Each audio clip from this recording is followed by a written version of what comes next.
she's in good shape now. A couple of patch welds up here and some interesting welding.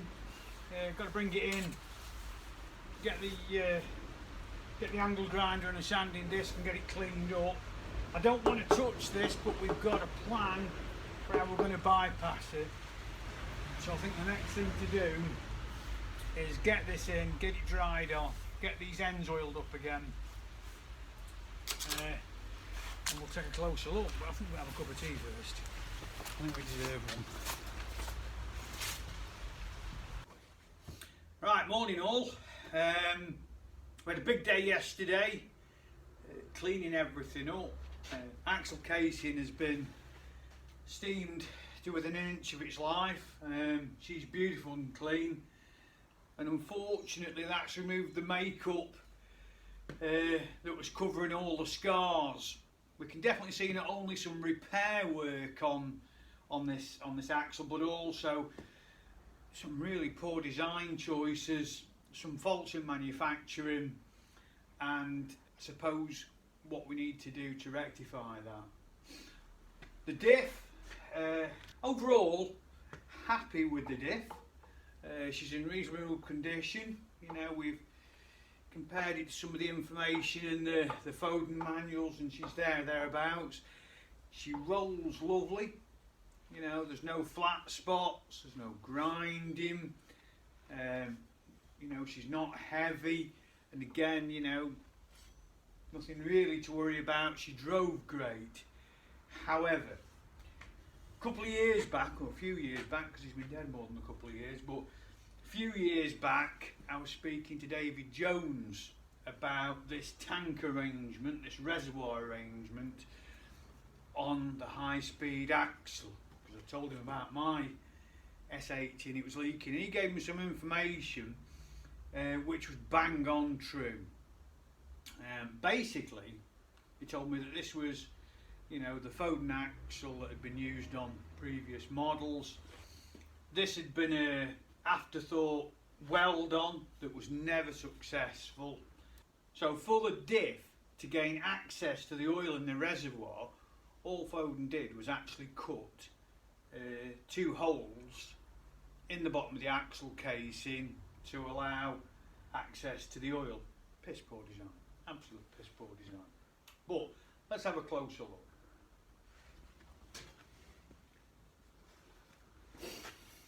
So if we look at the diff itself, we can see we've got this heavy chewing on the drive surfaces.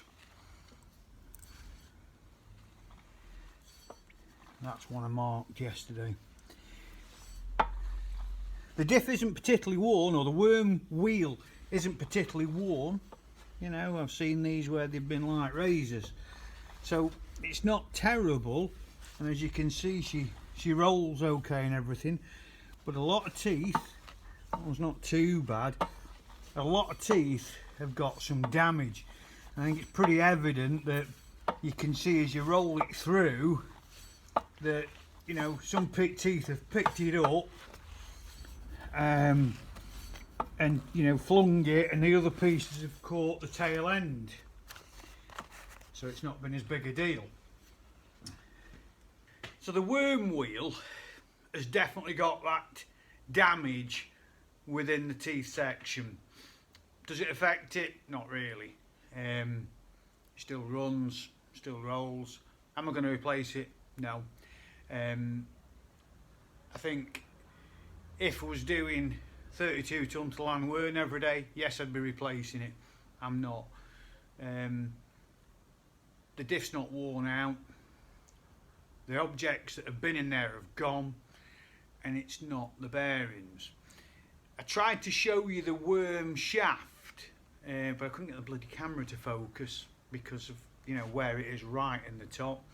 But if you look at it, you rotate it, you've got 4 axes to look at it. So you've sort of the offside front, the near side front of the diff, offside rear, near side rear of the diff, and you can have a real good look at that worm wheel.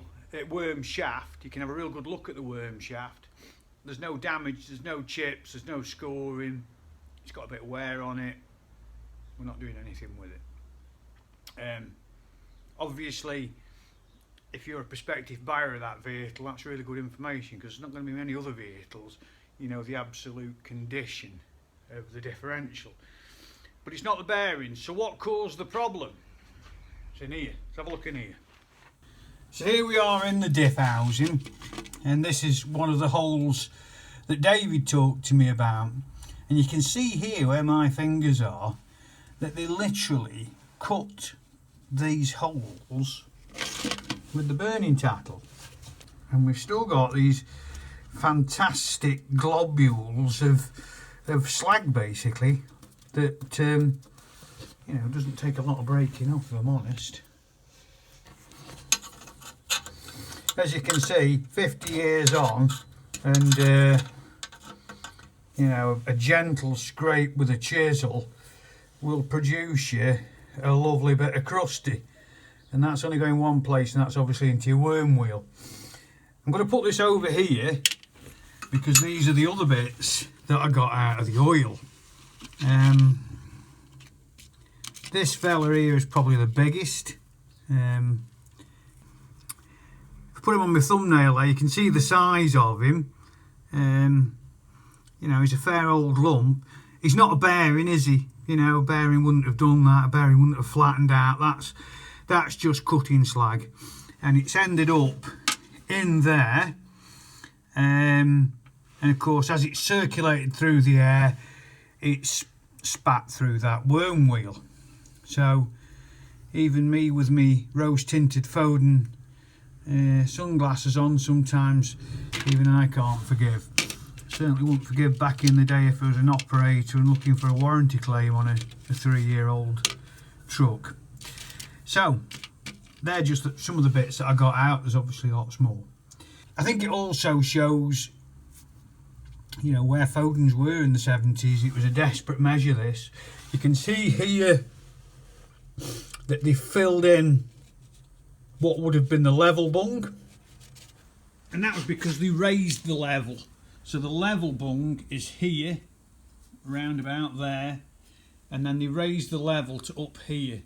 You know, they were desperate to get more oil into this casing.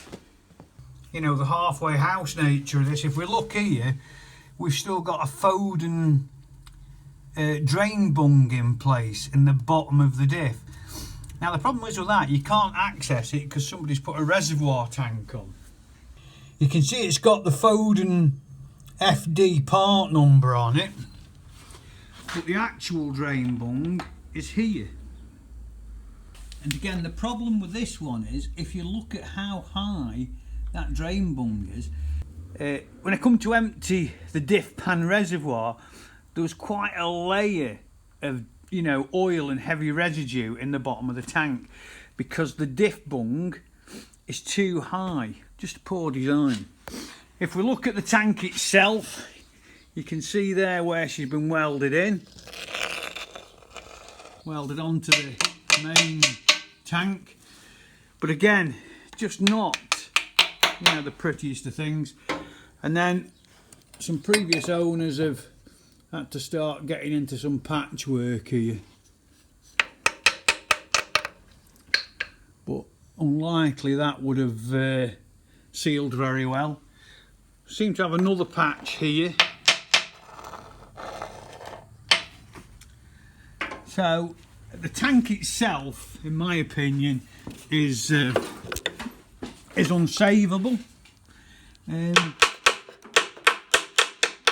But happily, we've got another plan.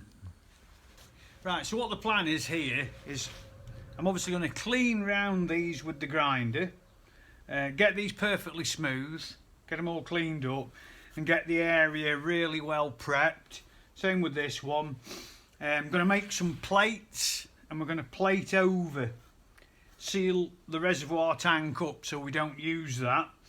I'm not going to reinstate that bung, but I am going to reinstate another bung at that level. This bung, I'm going to utilise that, and the way I'm going to do it is I'm going to turn the axle over, I'm going to get a hole saw, and I'm going to cut through the bottom of the reservoir tank. So we need a little bit of good luck on making sure we get that central to the bung. We'll try and measure up, but there's there's no clear datums there. Because of what work the lorry's going to do, what driving the lorry's going to do, it's never going to need that extra capacity. But anyway, we're going to get on with that. We're going to needle gun and clean up the axle casing and get it ready for paint. Yeah, situation savable. But the first job is to get these cleaned up and get some patches that really fit these contours that we can MIG in. Right, these are cleaned up reasonably well. Nice and smooth now on the edges.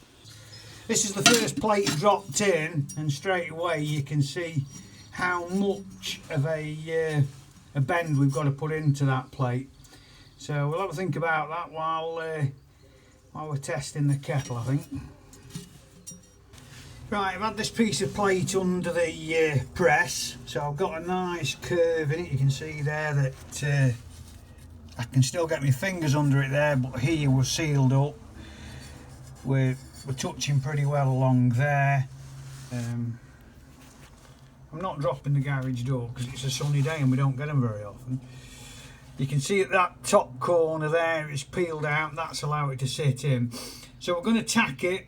I'm going to warm it as we go. We've got the MAP gas ready to warm it as we go. We're going to tap it into place, tack it all round, and then obviously give it the final welds. Lovely. We've put the two plates in.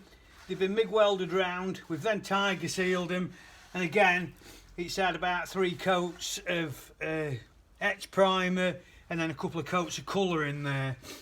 It's never going to rot. It's going to be full of oil, isn't it? But in the end of the day, it's tightened all the finish up, and I'm not going to be worried about anything floating in there. We'll obviously flush it before we run it with anger.